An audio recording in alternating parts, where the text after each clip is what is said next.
¿no? Pero ya, muy buenos días. Mi nombre es Juan Abelardo Hernández. Bienvenidos a este diplomado en pensamiento crítico. Y el día de hoy tenemos dos autores que vamos a trabajar el día de hoy, que son John Rawls y Robert Nozick. Dos autores que forman parte de lo que podríamos llamar una alternancia, una alternativa. Es una alternancia y una alternativa en los Estados Unidos y de algún modo también perfilan lo que es el liberalismo crítico contemporáneo. ¿Quiénes son John Rawls y Robert Nozick? Son dos académicos norteamericanos que tuvieron un auge muy grande en los años 1970, sobre todo a principios de los 1970. Robert Nozick era un libertario principalmente, y John Rawls era un liberal. Pero ahorita vamos a explicar cuál es la diferencia entre ser libertario y ser un liberal. El enfoque que presentan ambos autores, aunque de alguna manera son, eh, son dos autores que se confrontan, hay que señalar un par de cosas que son importantes. La primera es que ambos fueron reconocidos como baluartes en el campo de la intelectualidad en la época de el presidente Bill Clinton.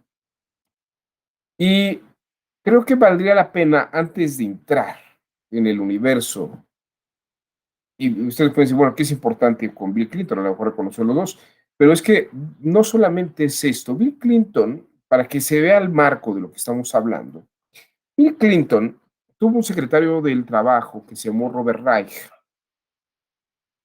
que escribió un texto sensacional que yo les recomiendo que lean ustedes si tienen la oportunidad, que se llamó El trabajo de las naciones, The Work of Nations, en la que la hipótesis de Robert Reich es la siguiente.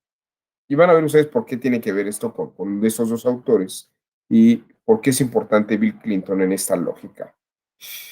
Robert Reich sostiene que el trabajo de las naciones es hacer crecer a los ciudadanos, a las ciudadanas, y permitirles su desarrollo económico para poder generar una riqueza colectiva en el país.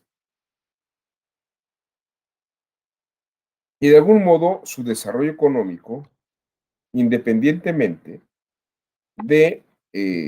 independientemente de lo que pase en una nación. Les voy a poner un ejemplo. En el caso de la India, existe lo que se llama la colonización. La reina Victoria había conquistado la India. Y piensen ustedes que Inglaterra, pues es una pequeña isla en el Atlántico Norte, pues que tendrá una población, pongan ustedes, de 50, 60 millones de personas. Pero si nos vemos frente a la India tiene una población 100 veces más grande que Inglaterra. 100 veces más grande que Inglaterra. Actualmente es mucho más grande. En el momento que la India se subordina a Inglaterra como colonia, el fenómeno económico que acontece es el siguiente. Inglaterra prohíbe a la India producir ropa. Es un ejemplo muy clásico de la India. En Inglaterra, las grandes productoras de ropa, de las fábricas de ropa y de textiles están en Manchester, Inglaterra. Y cuando tienen un mercado como el de la India, las empresas, con una prohibición como la que hizo la reina Victoria, el producto, la materia prima, perdón, la materia prima de la India, por ejemplo, todo el algodón, sale de la India, va a Manchester, la trabajan empleados de las fábricas de Manchester, los empresarios de Manchester, y regresan la ropa a la India para que la compren los hindúes, los indios. Esto le genera una riqueza muy grande a las fábricas de Inglaterra, que obviamente generan ingresos para la corona y para lo que es el gobierno, pero también está permitiendo el crecimiento económico de Inglaterra. Dice Robert Reich, esto mismo ocurre con todas las naciones del mundo. La labor de las naciones es permitir el desarrollo económico de los particulares, porque las empresas no necesariamente son estatales. Eso ocurre en el colonialismo francés, ocurre en el colonialismo inglés, en el colonialismo alemán. Así es como ocurre. Permite el crecimiento de las naciones. Y eso es lo que hoy ha permitido que haya grandes empresas a nivel internacional. La Volkswagen, la BMW, y esta es la idea esencial. Hay otras que no han trabajado en el colonialismo, pero sí han tenido negociaciones o acuerdos. La forma en que Japón se somete a los Estados Unidos después de la Segunda Guerra Mundial permite una gran explosión de la industria automotriz japonesa durante los siguientes 30 o 40 años. Esta es la labor de las naciones, dice Robert Reich. Entonces, el desarrollo de los particulares. Y dice, en la medida que el tiempo pasa, las naciones van relegándose, van desapareciendo, para que las empresas incluso abandonen las propias naciones y se vuelvan transnacionales. De tal modo que hoy en día, por ejemplo, pues los cuarteles generales de la Coca-Cola están en Atlanta, pero Coca-Cola está en gran parte del mundo. O las computadoras Mac, Apple, ¿no? Están en otras partes del mundo. O sea, el fenómeno más interesante es que cuando dos aviones secuestrados se estrellan contra las Torres Gemelas en Manhattan, parecería que las corporaciones y los centros financieros más importantes podrían caer por tierra, pero es que ya no están físicamente en un lugar. Sería una caída simbólica, porque las empresas ya no pertenecen a un país ni a un lugar físico geográficamente estable, ¿no? Por eso cuando se habla que algunas decisiones en favor de intereses extranjeros o de empresas están en contra de los nacionales o de la patria, pues a final de cuentas, ¿qué entonces sería que todas las empresas pertenecieran al Estado? O sea, el Estado no es el gobierno y el Estado que administra no es la patria. Esto es una cosa que hay que entender hoy en día, ¿no? Las empresas ya no pertenecen a un lugar.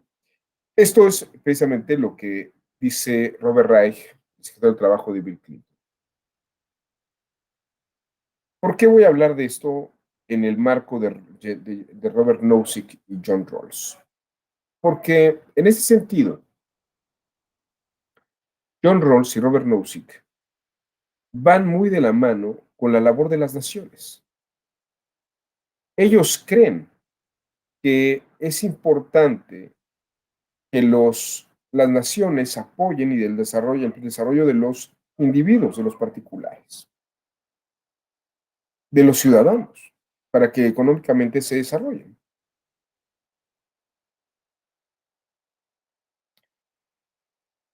Voy a hablar primero de John Rawls. John Rawls es un discípulo de dos, bueno, discípulo, tomó clases, pero él se considera discípulo de dos grandes pensadores. Por un lado, Herbert Lionel Adolphus Hart, este jurista norteamericano, positivista. Y por el otro lado, está muy vinculado con Friedrich von Hayek. Friedrich von Hayek es probablemente en ese momento histórico el último representante de la Escuela Austríaca de Economía. Para los que no sepan absolutamente qué es la Escuela Austríaca de Economía, déjenme decirles qué es. Es una escuela que se funda a principios del siglo XX eh, por algunos autores. Entre ellos está, bueno, está Schumpeter, está Ludwig von Mises, ¿no? Eh, y hay un autor que a nosotros nos interesa mucho, que no sabíamos que pertenecía a la Escuela Austríaca de Economía, pero en realidad sí pertenece a la Escuela Austríaca de Economía, que se llama Hans Kelsen. Hans Kelsen, durante la Primera Guerra Mundial, sí, ya era un abogado, era un jurista, pero él se desarrolla y trabaja en lo que es la Academia Austriaca de Economía. Es como la escuela de negocios de Austria en la Primera Guerra Mundial. ¿Me van siguiendo? Eh, Él es compañero de clase de Schumpeter, es compañero de trabajo de Schumpeter y de Ludwig von Mises.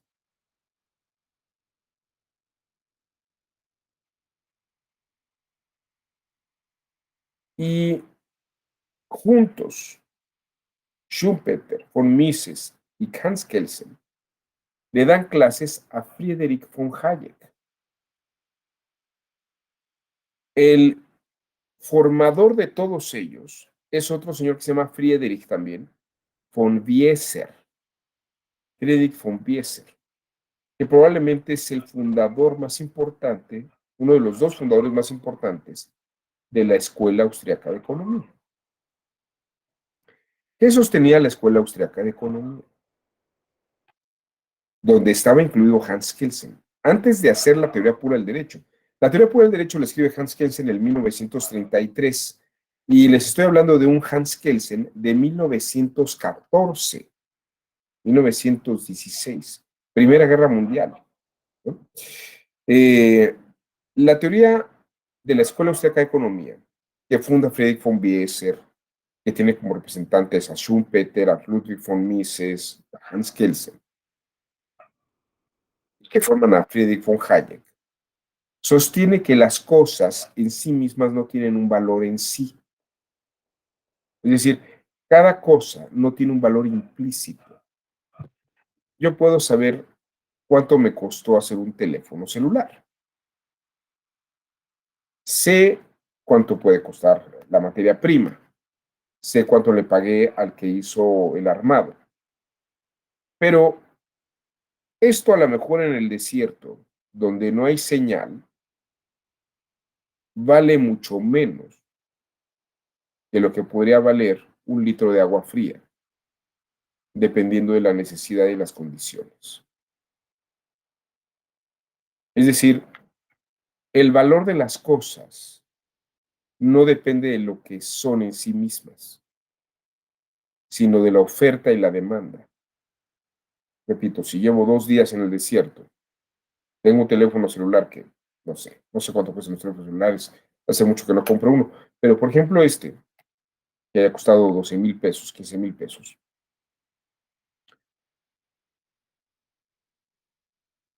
no tiene señal, no tiene batería, no hay redes, no hay modo de conexión, y alguien me ofrece una botella de litro o de 2 litros de agua fría, le diría, te doy mi celular por lo de la botella.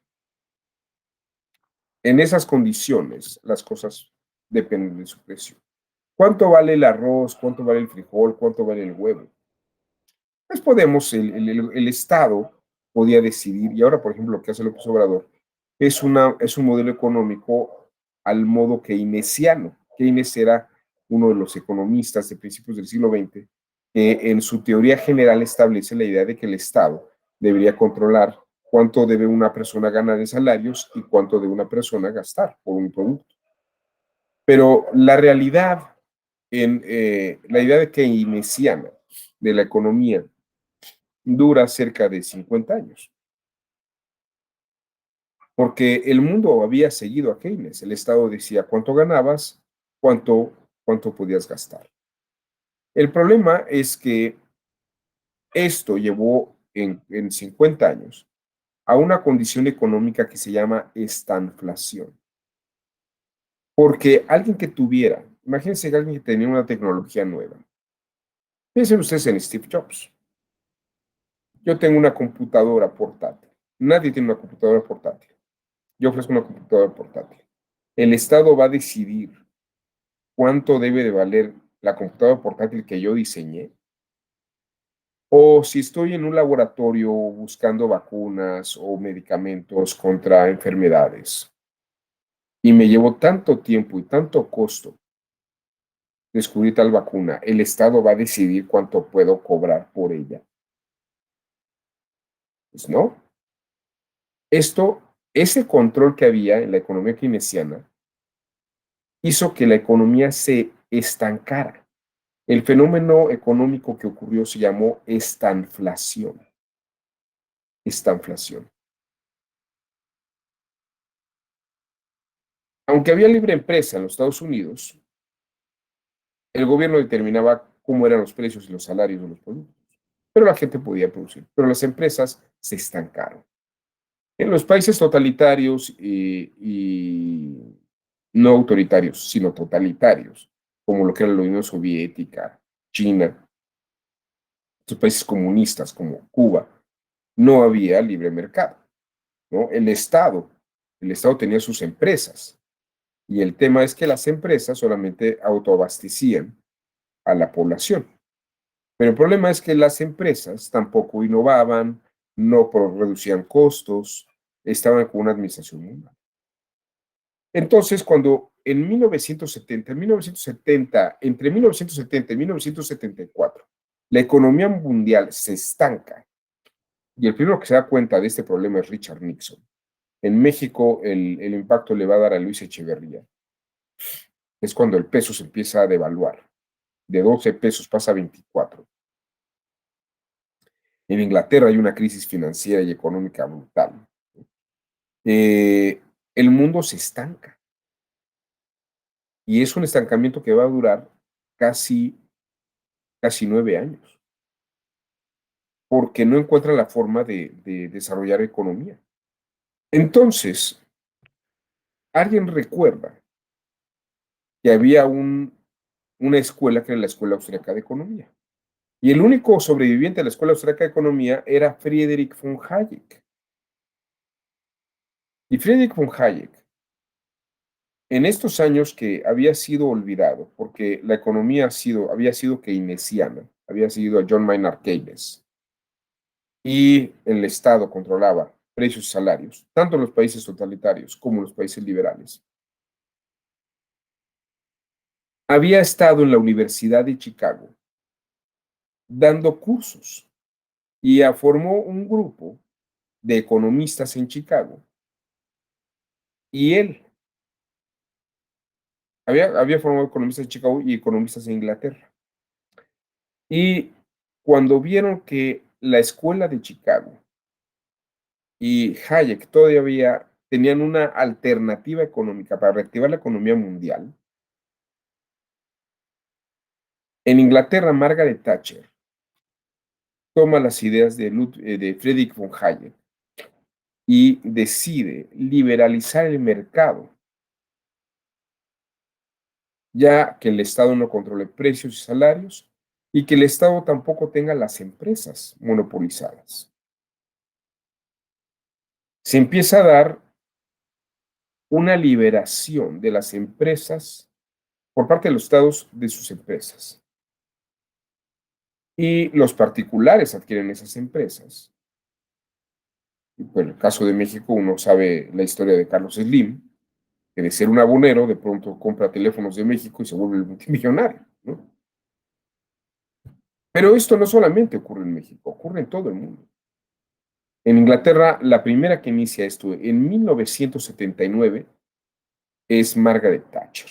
Si ustedes vieron una obra de teatro o una película que se llama Billy Elliot, la época en que ocurre esto es la época de Margaret Thatcher. El papá de Billy Elliot era un obrero, su hermano era un obrero, que a final de cuentas, pues el Estado decide cerrar las empresas de mineros, las privatiza, y obviamente las condiciones de los trabajadores se modifican.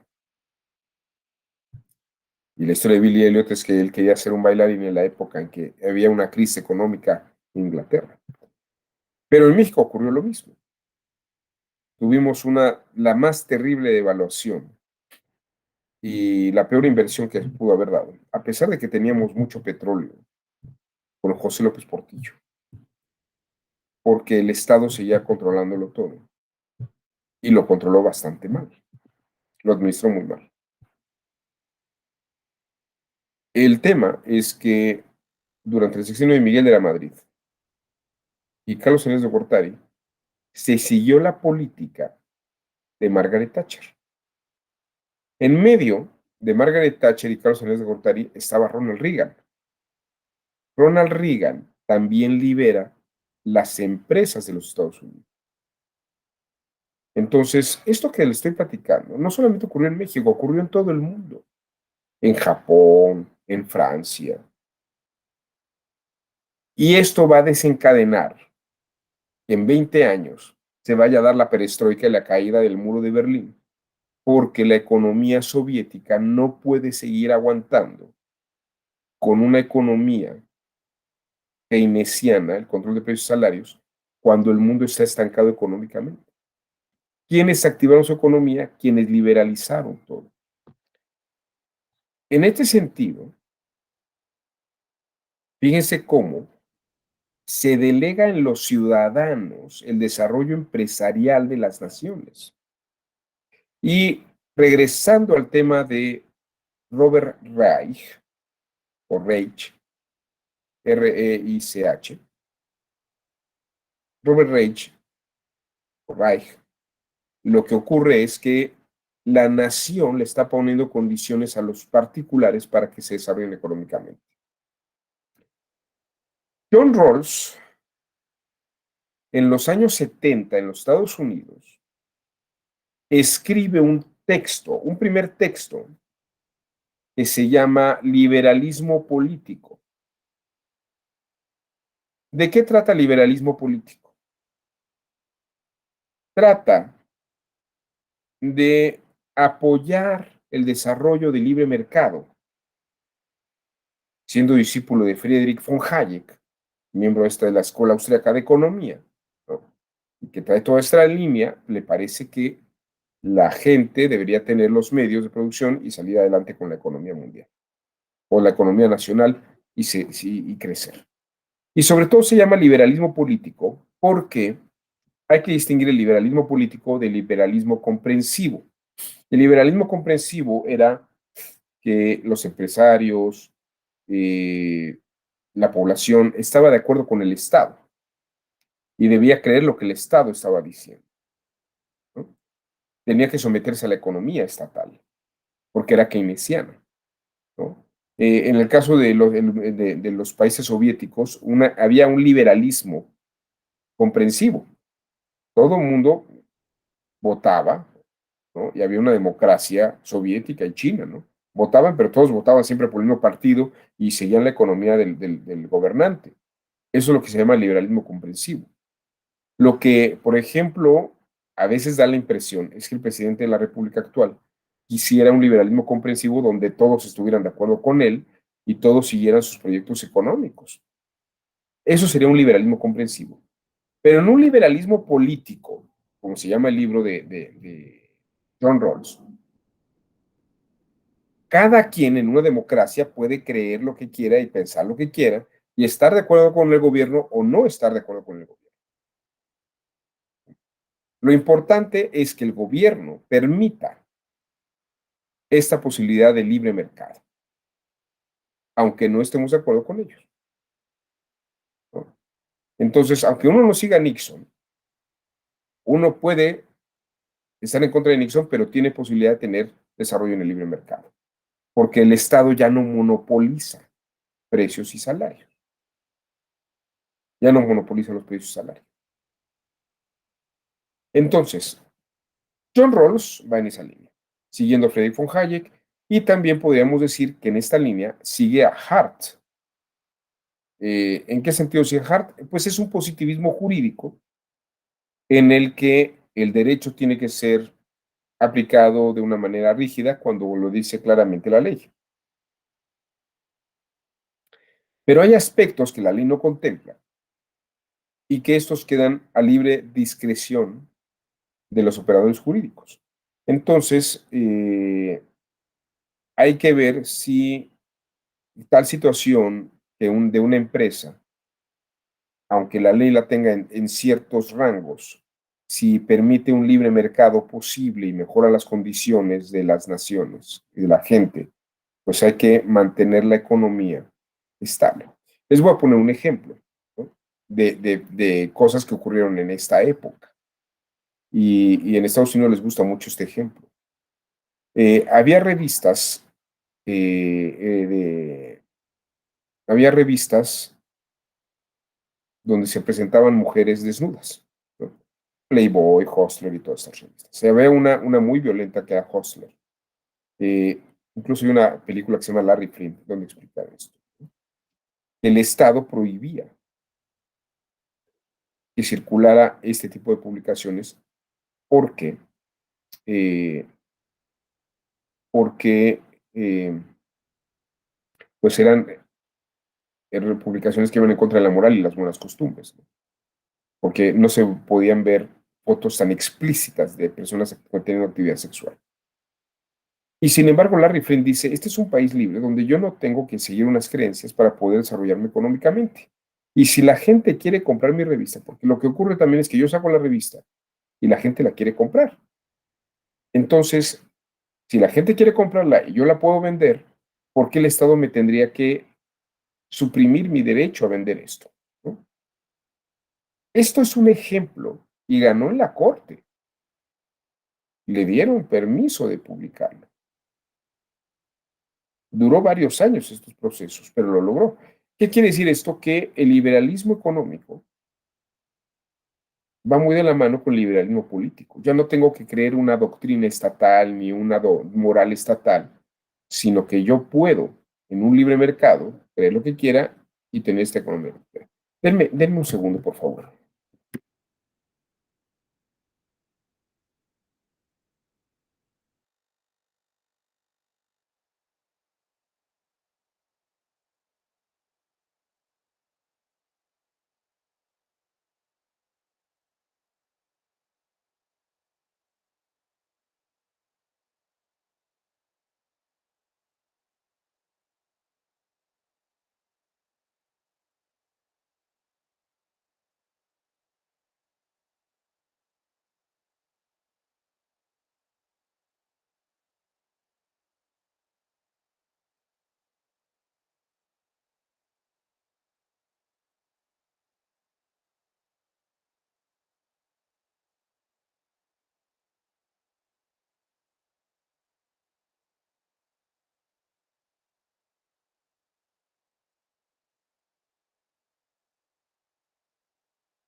Disculpen ustedes, pero es que en esta casa estamos saliendo de sospechamos que es una nueva versión del COVID, porque he visto que en toda la Ciudad de México hay gente que tiene gargantas cerradas y unas toses.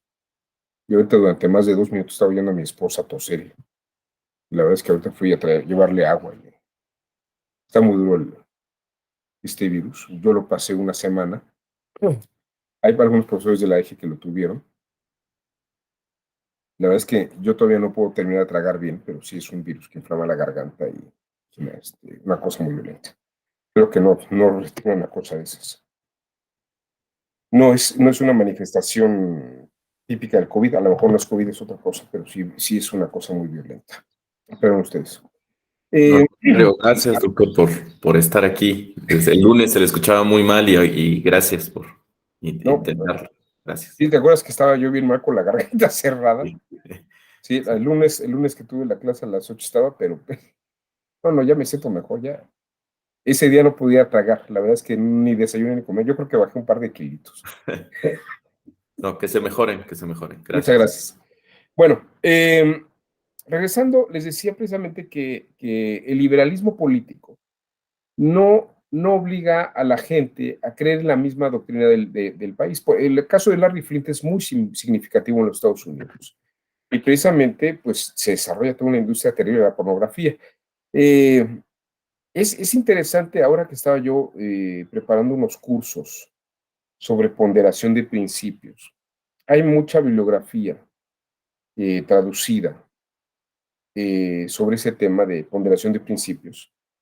Y se habla mucho de casos en Canadá y casos en Estados Unidos e incluso en Israel, donde este tema se repetía. Me parece que el tema este de la pornografía y de el sexo servicio era un tema recurrente. Por eso ahorita estoy hablando del caso de Larry Flint. Pero era esto, como que el Estado controlaba, aparte de los precios y los salarios, pues también controlaba el parámetro de la moralidad y los parámetros de doctrina social que había que llevar, ¿no? Por eso a mí me parece cuando López Obrador nunca nos mintió, él realmente ha seguido su plan.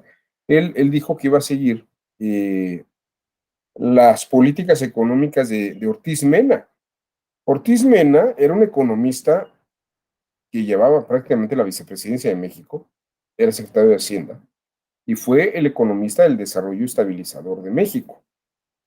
Y precisamente era una doctrina keynesiana en la que el Estado controlaba precios y salarios. Y es lo que está haciendo ahora, ¿no? Y quisiera tener, eh, no habla de control de precios y salarios, pero habla de precios de bienestar y precios de garantía, ¿no? Le pone este tipo de nombres. Entonces, lo que agiliza la economía, John Rawls en ese sentido, con esta línea de la Escuela Austríaca de Economía y Hart, él cree en el liberalismo político y dice que el Estado debería tener esta libertad de operaciones económicas, ¿no? Y sobre todo la población debería tener estas oportunidades de crecimiento económico. Ese es en el liberalismo político. Sin embargo, aparece una segunda obra de John Rawls en 1971 que se llama Una teoría de la justicia,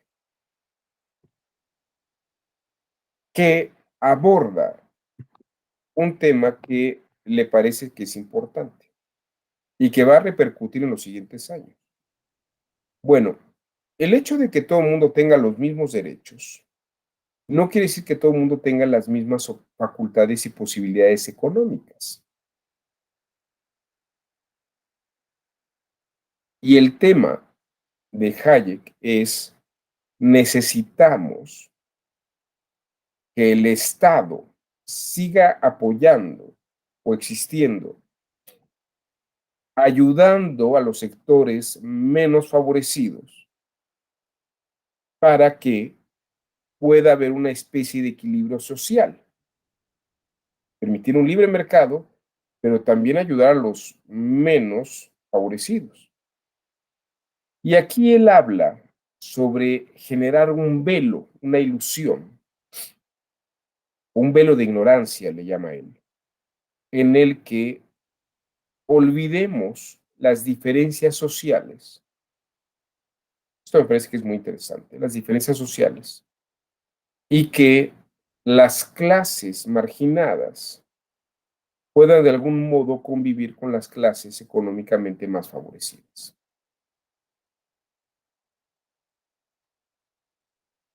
El Estado tendría que ver estas formas de lograr esto. Y en vez, por ejemplo, de contratar gente recomendada o gente de estudios, pues darle oportunidades a sectores más desprotegidos, darles oportunidades de empleo, crear áreas, lo que hoy llamaríamos startups, ¿no? Crear empresas filiales para que esta gente pueda desarrollarse económicamente, ¿no? Darles oportunidades. Pero esto obviamente implica un gasto y una economía fuerte. Eh, por ejemplo, unos años más tarde, Luigi Ferrajoli, que actualmente es uno de los temas de Luigi Ferrajoli, y después de la caída del muro de Berlín, se ha hablado, por ejemplo, lo de los mínimos vitales, lo que hoy se llaman algunas las becas del bienestar. El Estado le puede aportar un dinero que venga de los impuestos, ¿no? A la población menos favorecida para que pueda competir económicamente o pueda seguir generando riqueza en el Estado, ¿no? Por ejemplo, piensen ustedes, si yo le estoy dando, no sé cuánto le están dando actualmente, pero le estuviera dando 2,500 pesos o 3,000 pesos cada 2 meses a las personas de la tercera edad, esto ayuda a que ese dinero se gaste en supermercados y entonces mantiene la gente un mínimo vital para poder seguir, aunque no tenga un trabajo activo, pero sigue consumiendo, ¿no? Diríamos que el Estado le sigue dando una ayuda a la empresa, ¿no? La empresa privada, para que, a pesar de las condiciones económicas de la gente, pueda seguir una economía andando. Y la idea es que también esta economía, esta ayuda pueda permitir a la gente seguir con un esfuerzo. Aquí el tema es si la gente, la idea es, todo esto, por ejemplo, lo diseña gente del Banco Europeo de Reconstrucción, como Jacques Attali. Jacques Attali piensa que hay que dar estos mínimos vitales para restablecer la economía. Pues imaginen ustedes la Alemania del Este con la del Oeste conectadas, pues sí es un problema, pero porque la economía no es la misma. Pero si el Estado ayuda en ese sentido y da algún refuerzo, permitiría una especie de equilibrio hasta que se empiece a estabilizar y la gente del oeste empiece a tener un trabajo como la del este. Perdón, la del este tenga un trabajo como la del oeste. Y lo mismo, esta misma idea, por ejemplo, se le ocurrió a Lula da Silva. Pero esto no es una idea que sea de Lula da Silva o que sea de López Obrador, ¿no?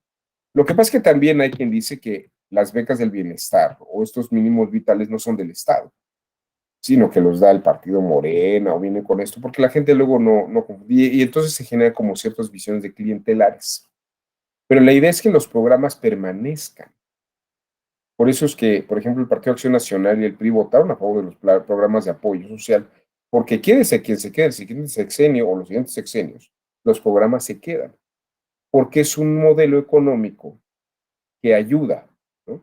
Es, eh, es un liberalismo democrático, ahora lo llaman.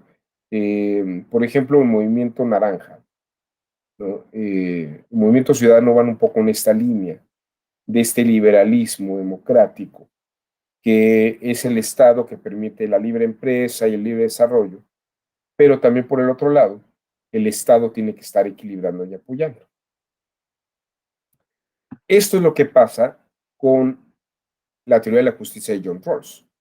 John Rawls dice, finjamos que ya no hay estas diferencias económicas y tratemos de generar un velo para que todos podamos estar en un mismo suelo parejo, ¿no? En un mismo piso, y podamos a partir de eso desarrollarnos. El tema es que no existe ese piso. Entonces, una teoría de la justicia implicaría generar este piso económicamente. Y entonces regreso a Bill Clinton y a Robert Reich. El trabajo de una nación debería ser apoyar a sus particulares para que la economía se desarrolle. no un sistema clientelar que mantenga un gobierno autoritario, estatalista, que los mantenga. Porque el tema aquí es de dónde viene el dinero. Bueno, ese es el tema en John Rawls, de una manera muy rápida. Frente a esta postura, 3 años después, en 1974, aparece un texto de Robert Nozick, otro profesor también de la costa este de los Estados Unidos. También dio clases en Harvard, pero también dio clases en otras universidades del norte del este, del este de los Estados Unidos. Columbia, por ejemplo, dio clases. Robert Nozick escribe un texto que se llama Anarquía, Utopía, Anarquía y Utopía. Y en él lo que dice Robert Nozick es, sigamos la política de los libertarios ingleses del siglo XVIII. Los ingleses que se independizaron del rey Jorge VI en Inglaterra traían la idea de Estado, gobierno y rey. No me quites, no me cobres impuestos. Déjame así hacer cosas. Si quieres, no me des nada, pero no me cobres impuestos. Deja que yo me desarrolle. Y te pago si quieres un mínimo de impuestos para que tú pongas infraestructura. Que me hagas carreteras, que hagas puertos, que hagas lo básico para que los particulares nos desarrollemos. No gastes en apoyos sociales. Mejor a mí, déjame crear fundaciones y con la riqueza que yo estoy generando, dar apoyos sociales, ¿no?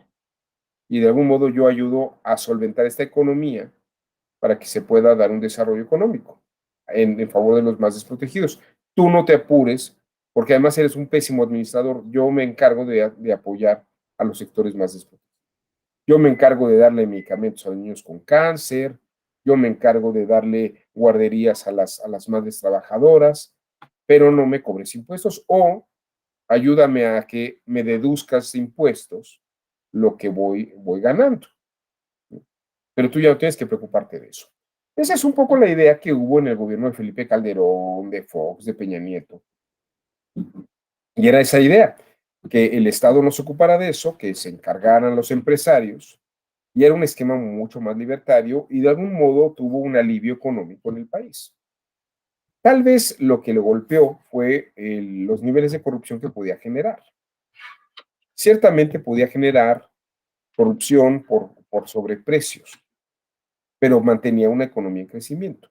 Ahora, este es Robert Nozick, que además le decía a John Rawls, tampoco te engañes solo, porque la gente tiene, es el término que utiliza Robert Nozick, la gente tiene una especie de pedigrí. Y no es lo mismo que tú contrates a Juan Pérez, que salió de la Universidad del Valle de Atamajac, o Atemajac, donde quieran ustedes, a la, la hija de tu compañero de preparatoria en, no sé, un colegio de legionarios, tal vez el irlandés, no sé, dicen que si eres flojo y burgués, estudia en el irlandés, decía cuando yo era chico. No sé, algunas escuelas de estas no sé si es de legionarios o el colegio irlandés, creo que sí. Bueno, la hija de tu compañero en la preparatoria del colegio irlandés, que además estudió en la Náhuac del Norte y también hizo una estancia en los Estados Unidos, y pues tiene algunos estudios que mejoran, que le dan un perfil mayor, ¿no? Dice Robert Nozick, no te engañes, ese perfil a lo mejor te ayuda más a tu empresa, aunque el que salió del Valle de Tamaja que sea un cuate muy empeñoso y además sea una persona que tiene mucho potencial, ¿no? Y sí, en la realidad, pues uno trata de apoyar a sus parientes, a sus amigos y a la gente de sus amigos, y eh, a veces se puede, a veces no se puede, ¿no? Eh, pero eso es lo que dice Robert Nozick. No puede haber una condición de igualdad en ese sentido. Entonces ahí tienen a Robert, a John Rawls y a Robert Nozick. Uno es un libertario, en la que el libertarismo lo que propone es la reducción mínima de intervención del Estado, pero el apoyo al máximo a la empresa privada, porque de ese modo, como diría Robert Reich y toda la política de Bill Clinton, desarrollar económicamente al país lo mejor posible, ¿no? Cuando se dio la crisis económica de los noventas, se cuenta de un rescate económico que hizo Bill Clinton inyectándole dinero a la economía nacional, a la economía de México, porque si no se iba a caer. Y lo importante es que se inyectara para que pudiera mantenerse la economía de apoyo a los particulares. Bill Clinton era mucho de esta política y es lo que ha venido ocurriendo en los Estados Unidos. Si se dan cuenta, en lo que más se gasta ni siquiera es en armamento. La cantidad de armamento, de lo que se gasta en armamento, que es un buen negocio, no es lo que ocupa el primer nivel de gastos de un Estado-nación. En lo que más gastan los Estados Unidos y cualquier otro país del mundo es en infraestructura, en hacer carreteras, aeropuertos. Esto que ocurre con el aeropuerto de Santa Lucía forma parte de estas teorías económicas, ¿no? Dos Bocas es un proyecto de infraestructura. El Tren Maya es un proyecto de infraestructura.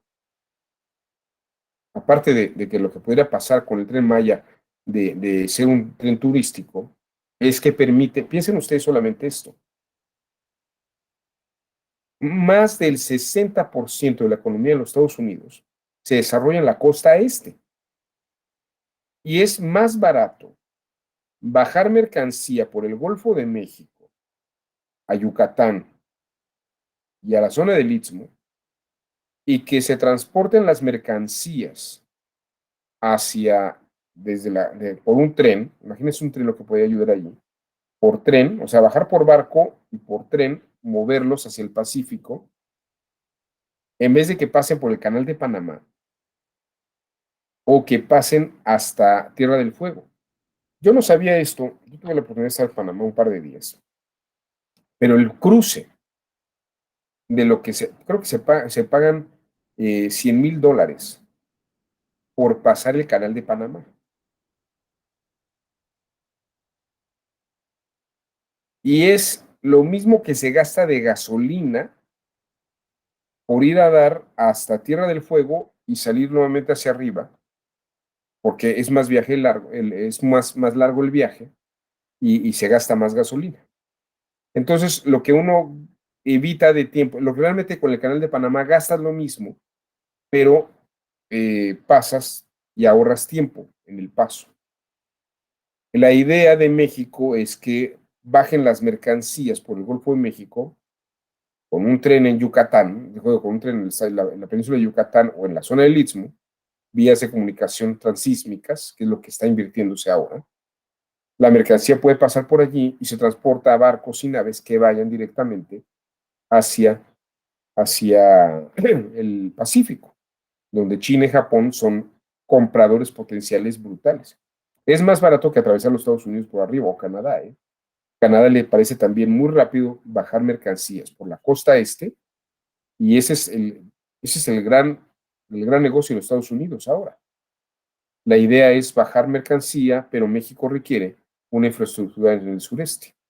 Por eso, no solamente evitar que haya un tren Maya, es pegar al proyecto económico de López Obrador, ¿no? Que no sé por qué razones no quiere hablar sobre eso como un factor de desarrollo económico, ¿no? Si no habla de un tren turístico. Pero en realidad es un tren que además se lo está dejando a la Guardia Nacional para que evite el robo de mercancías y sea un garante para empresas norteamericanas. Y las grandes inversiones de los norteamericanos están en ese tren y en esas zonas.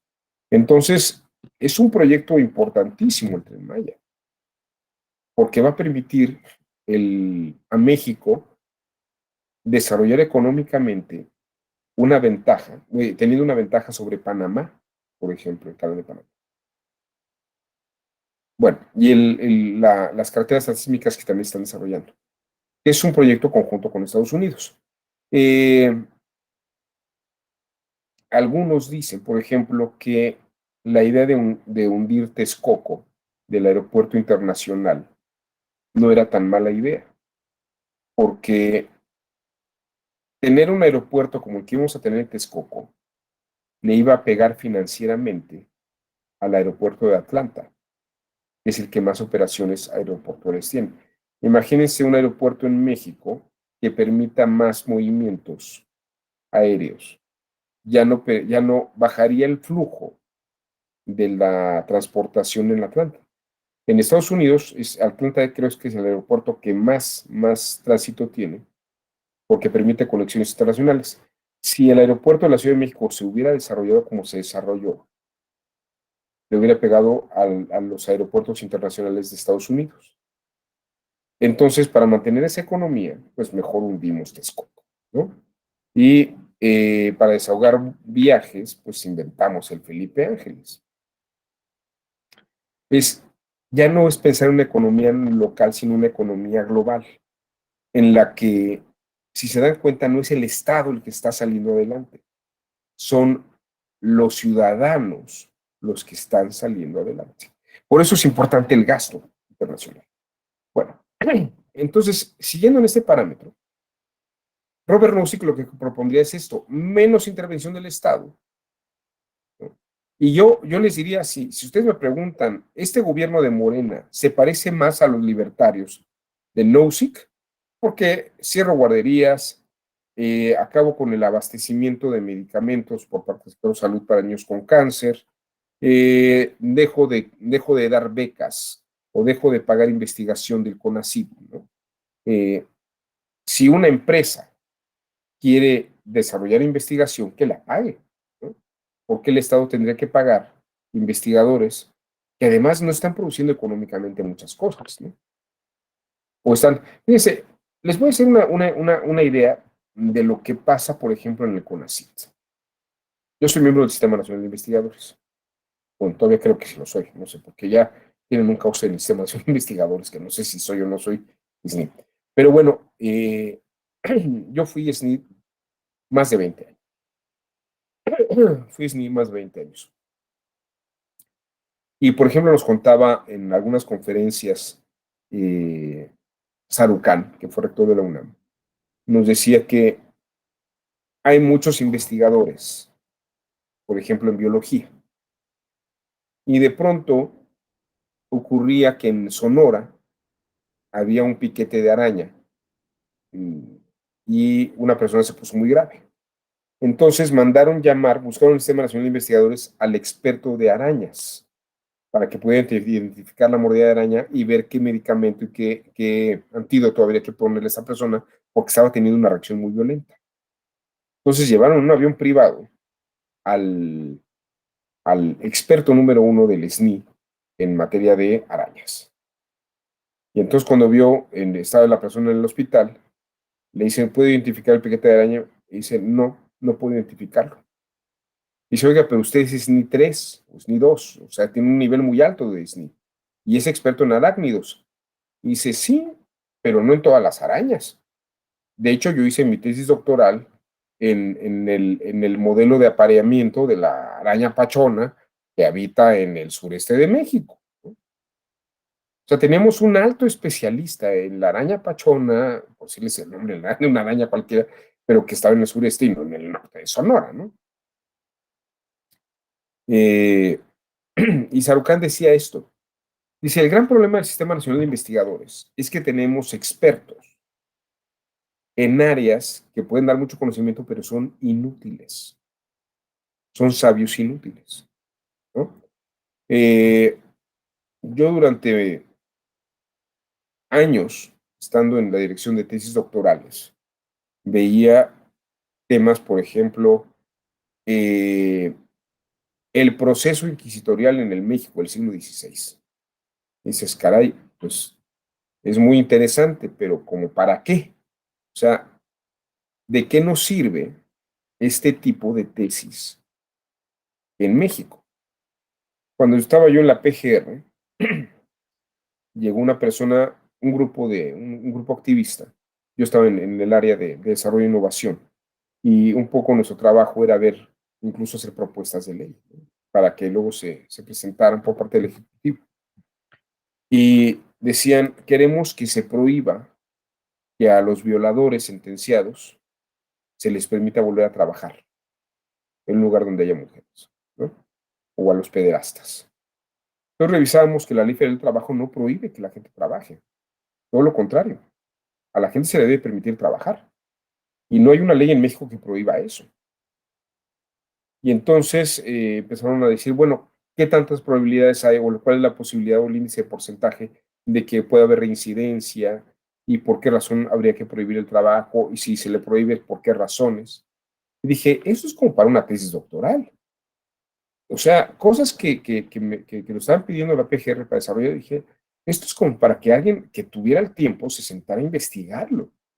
O buscamos en las universidades alguien que tratara este tipo de temas. O sea, en realidad debería haber tesis doctorales o tesis de maestrías y de especialidades que atendieran a problemas reales que se solucionaran con esas investigaciones.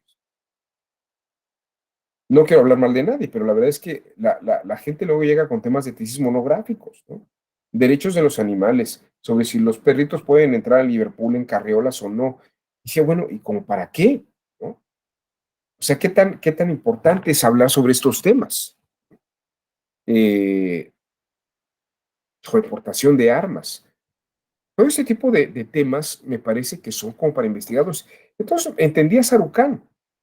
Dije, el SNI está gastando en una cantidad brutal de investigadores que ni están generando patentes y están encontrando una serie de temas muy especializados que en realidad no están aportándole al país una cosa importante o estén generando soluciones prácticas, ¿no? Por decirles algo, si la Fiscalía General de la República tuviera un área, mejor que la Fiscalía crea un área de investigación para atender ese tipo de asuntos, por ejemplo, o que los centros de investigaciones jurídicas desarrollaran ese tipo de investigaciones, que en realidad son más importantes que estar investigando sobre, pues, no sé, pues, sobre la dignidad humana en la obra de Tomás de Aquino en el siglo XIII, ¿no? Que luego hay tesis de ese tipo. O sea, son muy interesantes, hay cosas muy interesantes, pero no solucionan problemas reales. Y la gente que tiene tiempo para investigar y que están recibiendo becas para investigar, pues deberían estar investigando cosas que fueran más útiles. Entonces, en el libertarismo económico, como lo que diría las políticas del SNI, ¿no? Es bueno, si alguien quiere investigar sobre eso, va a encontrar formas de comercializar el apareamiento de la araña pachona, pues que ellos paguen eso, ¿no? Y en Estados Unidos, los grandes centros de investigaciones están vinculados con empresas y las universidades abren proyectos que están vinculados con empresas. En China, las investigaciones están ligadas con empresas, ¿no? No es que cualquiera estudie y investigue lo que quiera, pues más bien hay que investigar cosas que pueden aportar cosas. Entonces, claro, ¿qué se les ocurre aquí? Pues dinamitar el Sistema Nacional de Investigadores, dinamitar el CONACYT y pues empezar a tratar de poner orden. Eso puede llevar mucho tiempo, puede llevar mucho tiempo. Pero les diría, en mi opinión, eso es lo que estaría pasando. Está como eh, desmantelándose ese sector. Hay otros que se mantienen, ¿eh? Realmente los cambios que ha hecho este gobierno son, si hay programas de apoyo que son, por decirles algo, si hay 20 programas de apoyo, pues realmente están moviendo 4 o 5, ¿no? Es una cuarta parte nada más. Pero sí son áreas estratégicas. Y al final de cuentas, dejo de invertirle dinero, algo que la empresa privada podría hacer. Eh, por ejemplo, estas empresas como AMANC, por ejemplo, estas asociaciones son de la sociedad civil, le aportan medicamentos a empresarios, a niños con cáncer, ¿no? Tal vez el INSABI lo que tendría que hacer es terminar de poner en orden todo el papeleo y la infraestructura para que pudieran pasar las quimioterapias y los medicamentos por las aduanas. Pero lo que está ocurriendo es que no se ha arreglado ese asunto y por eso sí hay medicamentos, pero están las aduanas y no están accesando a los particulares. Y ese es un tema. hace falta una ley reglamentaria de la ley de salud en el rubro de atención a niños con cáncer. Esas son las cosas que se tendría que estar atendiendo. Pero obviamente es una visión libertaria. En realidad este gobierno no se está quedando con un monopolio empresarial. Está más bien abriendo la puerta a los particulares para que se desarrollen. Pero me parece que la forma en que lo expresa es muy contradictoria. Pero bueno, eso no tanto por el discurso, sino por los hechos. Lean los hechos, no el discurso. Creo que es muy importante eso. En el cambio, en el caso de John Rawls, la idea es que el Estado apoye, mientras los particulares no lo hacen, que el Estado apoye o que controle, así como controla la infraestructura, que el Estado controle el apoyo a los sectores más desprotegidos. Entonces, ¿cuál sería la lógica? Que el Estado le cobre impuestos a los que más ganan para que pueda sustentar programas de apoyo social. Entonces, si se fijan, este gobierno que tenemos es una mezcla entre Robert Nozick y John Rawls. Por un lado, libertarios, y por el otro, un Estado que trata de mantener el apoyo a los sectores más desprotegidos. Es una combinación interesante. Porque si lo vemos al alto vacío como académicos, pues si Robert Nozick quiere que no haya Estado, y por el otro lado, o un Estado mínimo, y por el otro lado, John Rawls quiere que sí haya Estado, pero que haya este velo que permita que apoyemos a estos sectores más desprotegidos, pero que lo haga el Estado, que no lo hagan los particulares, que no lo asuman los particulares. Ahora, este modelo, y aquí me gustaría mencionar, este modelo es un modelo que, aunque está inspirado en la Escuela de Chicago y que Friedrich von Hayek lo ve muy claramente, incluso pueden ustedes ingresar a ver a Friedrich von Hayek en algunos videos de YouTube donde explica esto muy bien, pero por cuestiones de tiempo lo voy a sintetizar de esta forma.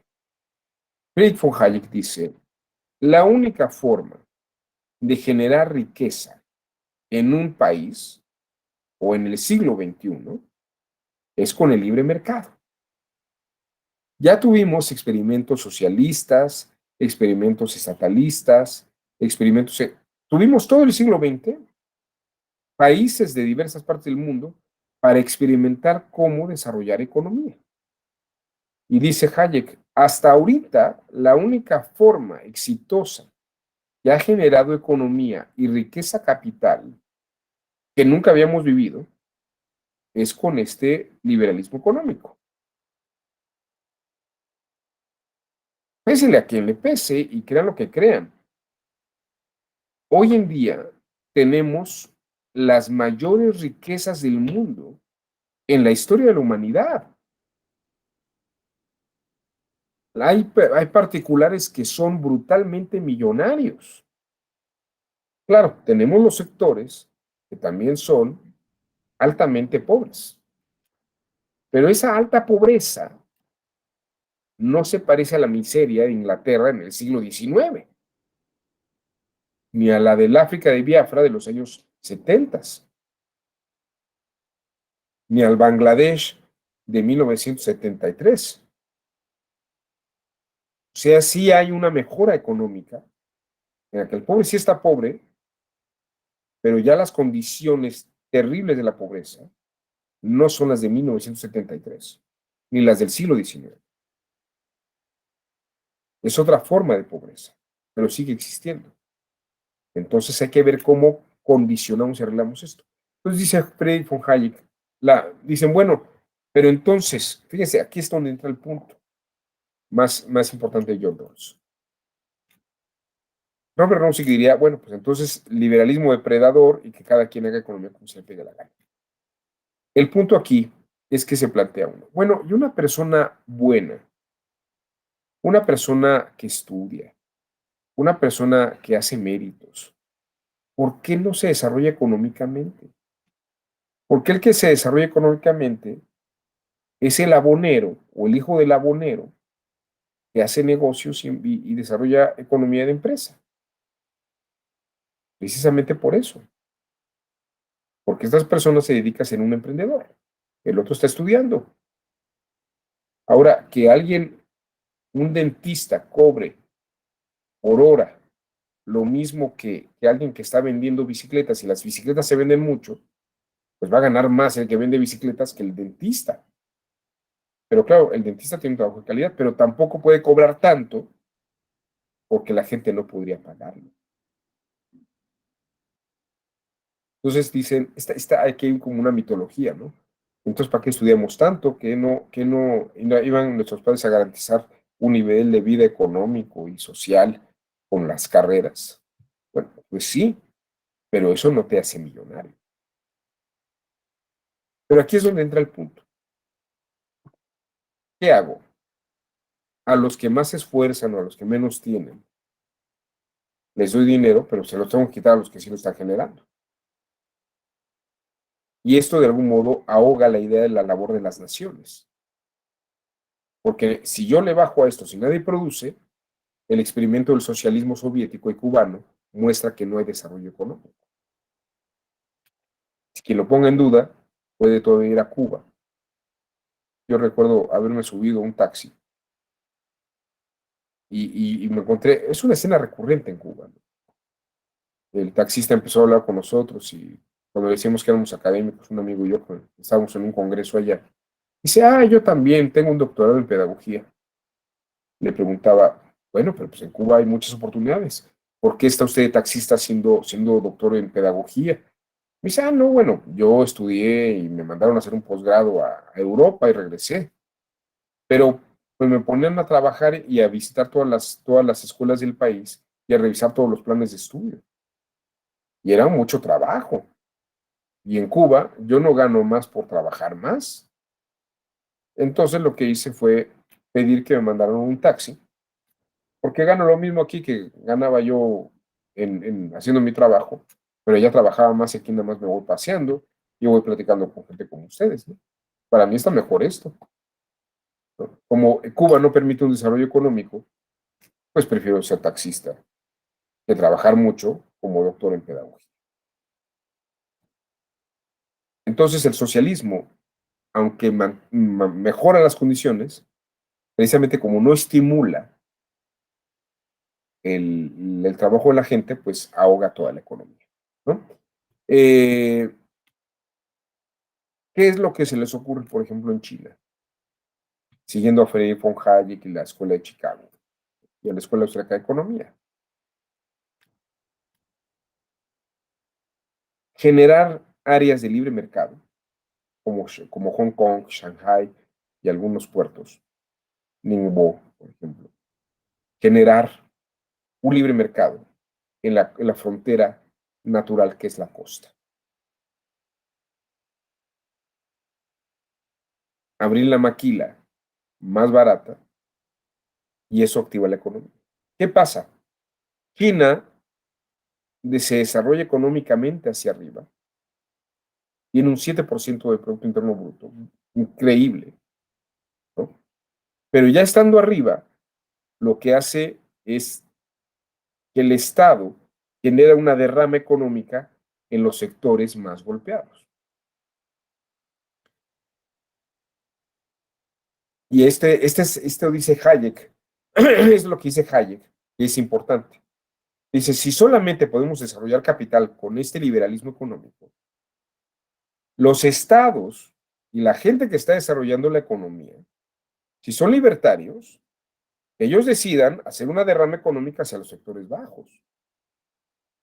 O que el Estado cobre los impuestos y haga una derrama económica hacia los sectores bajos.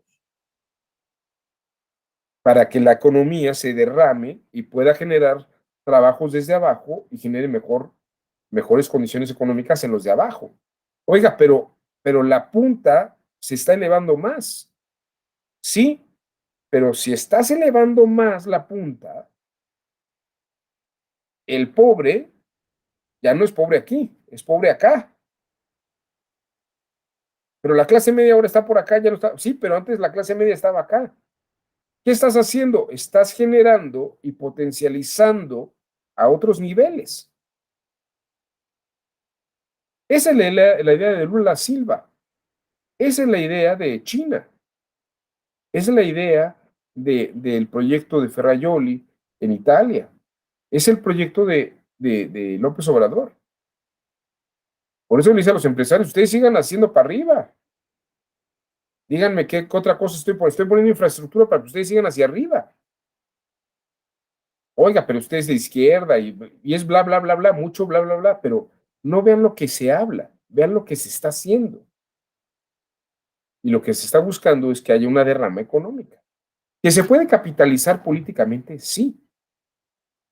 Pero quiero que vean ustedes que hemos abandonado en la idea del pensamiento complejo y el pensamiento crítico. El pensamiento crítico nace con el liberalismo,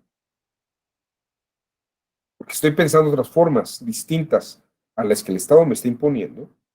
En ese sentido, lo que está pasando es que si logro que mejore la condición económica del de arriba, va a mejorar la condición económica del de abajo.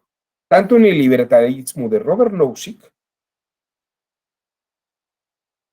como en el modelo liberal político de John Rawls. Carlos Monsiváis decía, no podemos ir en contra del neoliberalismo.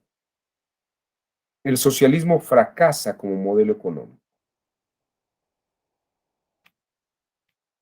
No porque lo diga Monsiváis, sino que es una conciencia de izquierda que se da cuenta que eso ocurre. Dice, ¿qué puede haber? Pues puede haber una movilidad cultural. Puede haber una movilidad cultural. Esta gente que antes estaba en las calles, pues ahora puede ir a la Cineteca Nacional, puede ir a las galerías de arte, puede ir a exposiciones, puede tomar cursos, puede acceder a las universidades. Y está teniendo una vida que las clases medias tenían en 1950. Las clases bajas no lo tenían. Hoy en día hay sectores marginados, marginados que ingresan a universidades. Pueden tener carreras universitarias. Mejora su condición cultural. Mejora su calidad de vida. No le satisface todo de una manera, pero no está el Estado ayudándolo. O ayudándoles. Bueno, hay educación pública y la gente la puede tomar. Paga alguna parte, que es muy económica, puede comprar libros, puede estudiar, puede acabar carrera general. O sea, la gente puede acabar una carrera. Hay quien estudia carreras más lucrativas, como medicina, ¿no? Pues hay quien se quiere meter a estudiar antropología social. Tal vez no ganando con un médico especialista, pero la gente está teniendo un ascenso. Y esto es lo que está pasando en este país. Sigue habiendo sectores marginados muy grandes, sí, en el campo los hay, sin duda alguna, pero también son grupos que están muy ligados con grupos originarios. Son pueblos originarios que quieren mantener unos estatus. Pero también, ¿qué es lo que está pasando? Pues se le están ocurriendo, fíjense, cosas como pues vendamos o registremos modelos de ropa. Esta idea, por ejemplo, que Pineda Cobalín o algunas empresas utilizan dibujos de los tapetes de Temuaya o algunas ideas de este tipo de cosas, no es una mala idea, es buscar una forma de capitalizar trabajo que se hace en comunidades, ¿no? Buscar las formas de hacer empresa con esos sectores sociales. Y aquí hay otra verdad que también ha dicho López Obrador. Se está separando la política de la economía. Por eso les digo, no confundamos. Una cosa es lo que hace en economía es eso, es meter toda la infraestructura, dejar de gastar en cosas. Y además, si ustedes ven la política del Fondo Monetario Internacional, dirán, no gastes en estas cosas. ¿Por qué gastas en guarderías? ¿Por qué gastas en quimioterapias? No, es que son obligaciones del sector salud. Bueno, está bien, pero dáselas a la población que no tenga recursos, ¿no? Población que sí tenga recursos, que vaya a instituciones donde alguien se las pueda dar a cambio de algunas prestaciones económicas. Y no porque el Fondo Monetario, lo que pasa es que el Fondo Monetario lo que hace es como sanear economías mundiales. Le dice, deja de gastar en estas cosas, deja de gastar en investigación que no te está dejando. Y si alguien quiere gastar en cosas que vale la pena investigar, pues que las pague. Claro, deja sin chamba a muchos investigadores e investigadoras, sí, sí lo deja, pero está saneando la economía del Estado. No es muy popular ni muy político eso, pero lo está haciendo. Está saneando la economía. Está separando la economía de la política. Y por el otro lado tiene el discurso político. Los fifís, los conservadores, ¿no? Claro, y ustedes me pueden decir, bueno, pero ¿y la reforma eléctrica? Puede ser un discurso político, no económico. O sea, que yo le dé predominancia a la empresa, a la Comisión Federal de Electricidad, no quiere decir que de facto vaya a ocurrir. Porque la Comisión Federal de Electricidad dice, bueno, ya me diste prioridad, eso gana popularidad, como que estás dándole beneficio a la nación, pero ahora yo te digo que no puedo hacerlo, entonces mantenemos la economía con los particulares. Pero políticamente está funcionando. Políticamente, hacer propuestas que luego sabemos que no van a pasar, pues obviamente es ganar política, porque dicen, no, pues él sí quiere hacer cosas, pero no lo dejan, ¿no? Pero por el otro lado, vean ustedes en qué se está invirtiendo, qué está jalando, qué está generando. Tal vez no es tan mala idea que el Felipe Ángeles sirva para aviones de carga. No es tan mala idea que el Felipe Ángeles tenga algunas otras funciones y no tanto vuelos comerciales, privados. Podría servir para una economía, para funciones económicas más importantes. Y qué bueno que le pertenece al ejército. Que toda la mercancía que llega en avión llegue al Felipe Ángeles, como una especie de central de abastos aérea. Y eso descargaría mucha economía, mucho gasto, bueno, descarga la operatividad del aeropuerto de la Ciudad de México.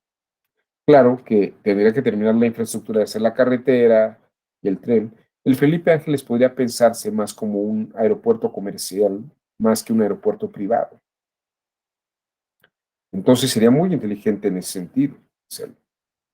Y así como, y además como le pertenece al ejército, qué mejor que los productos y las mercancías lleguen a un aeropuerto administrado por el ejército que a un aeropuerto privado, donde hay movimientos excesivos. Lo mismo pasaría con la península de Yucatán. Qué bueno que hay un tren que administra la Guardia Nacional y el ejército y que va cuidando las mercancías y los productos. ¿Qué mejor estímulo puede tener un empresario saber que va a pasar por un territorio indómito, por el viejo oeste, ¿no? Con la seguridad de que sí va a llegar a las embarcaciones que van hacia Asia-Pacífico. Esto es lo que hay que ver. Y me parece que John Rawls y Robert Nozick nos sirven de pretexto para ver de una manera crítica lo que está ocurriendo en la realidad. Separar lo político de lo económico.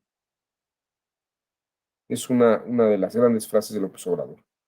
Y efectivamente, se separa lo político de lo económico. Porque lo político es un bla, bla, bla, bla, bla. Lo económico es lo que le da sustento al país. Y aquí tal vez podemos entender aquella frase célebre de Carlos Salinas de Gortari, que dice que vivimos una época de política ficción, porque política es ficción y lo económico es otra cosa. El gasto real va por allá. Entonces, ni el malo es tan malo, ni el bueno es tan bueno, pero es política. Lo que hay que ver es cómo se desarrolla la economía. Bueno, me quedan como 6, 7 minutos. Comentarios. Ahorita que tengo la garganta abierta todavía. No, no, Norma. ¿Qué le pareció la sesión de hoy, Norma? Muy bien, doctor. Tuve problemas un poquito con el tema del internet. Me salí de pronto, lo dejé de escuchar y dije, ¿qué pasa? ¿Qué pasa? Pero muy bien, muy interesante. Lo cierto es que me encanta la perspectiva que planteó el día de hoy respecto de lo que sí es, ¿no? Y no es socialismo y las conductas, ¿no? Politizadas. Es decir, me gusta mucho esa perspectiva porque si bien es cierto, se ha entendido como que estamos viviendo una izquierda genuina y la verdad es que no es así, ¿no? Y quien ha leído un poquito a Marx y quien ha leído un poquito de estas corrientes filosóficas,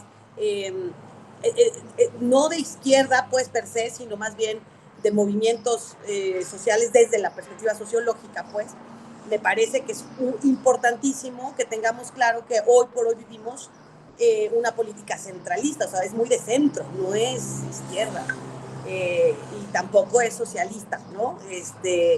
Y bueno, pues con esto creo que me quedo mucho el día de hoy, seguir con un pensamiento mucho más reflexivo, y yo le felicito mucho, doctor, porque siempre aporta como a partir del expertise que camina usted y muchísimo, y bueno, ser un investigador del CEN no es cualquier cosa, digo, tengo bastantes conocidos que lo han seguido intentando y pues está difícil, entonces le felicito muchísimo y también espero que se recupere muy, muy pronto, doctor. Muchas gracias. Muchas gracias, Norma. Bueno, muchas gracias por sus palabras, es muy generosa conmigo. Bueno, pues si no hay otros comentarios por acá, a Juan Adolfo, adelante, te escuchamos.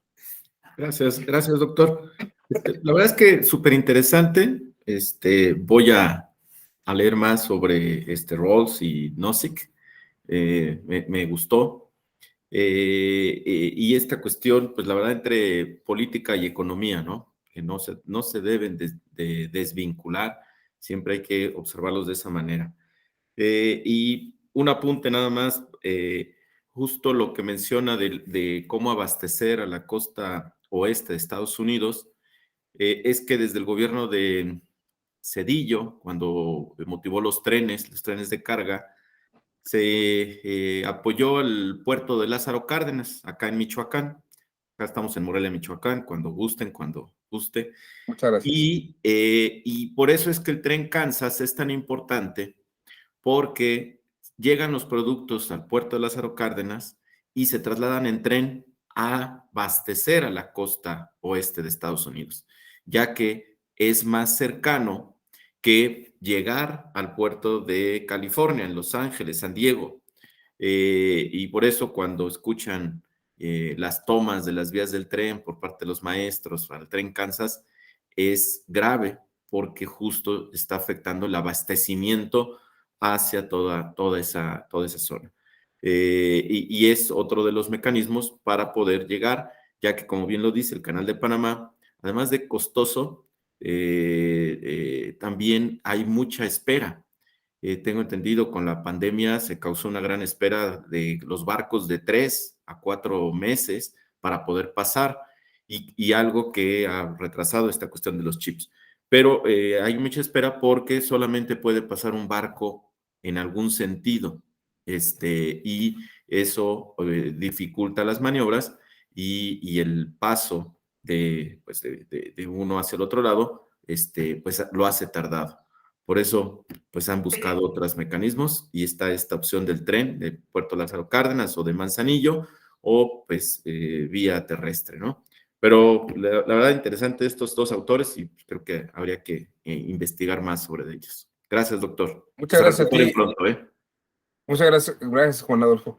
Fíjate que lo que acabas de mencionar es muy interesante. Esas vías ferroviarias las compró precisamente Kansas.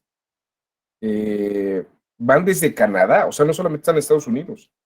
Compra todas las vías ferroviarias que van desde Canadá y van bajando efectivamente hasta Lázaro Cárdenas. Y es muy importante porque van a pasar, si yo mal no recuerdo, por San Luis Potosí, donde está el polipuerto.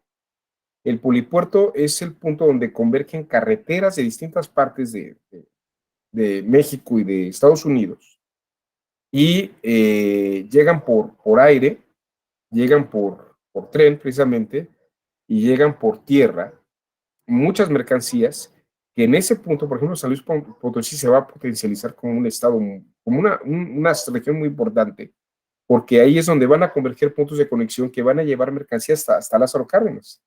Y Lázaro Cárdenas va a tener un impulso muy grande como puerto de salidas. Todo lo que viene por el transísmico y por el Tren Maya va a descargar también en la parte transísmica y va a llegar incluso tal vez a Lázaro Cárdenas, que va a ser como una fuente importante. Se le está dando un impulso muy importante a Lázaro Cárdenas. No sé qué esté haciendo ahorita este sexenio con el puerto, pero yo creo que está metiendo una infraestructura, ¿no? ¿O no, Juan Adolfo? El gobierno anterior estuvo ahí invirtiendo.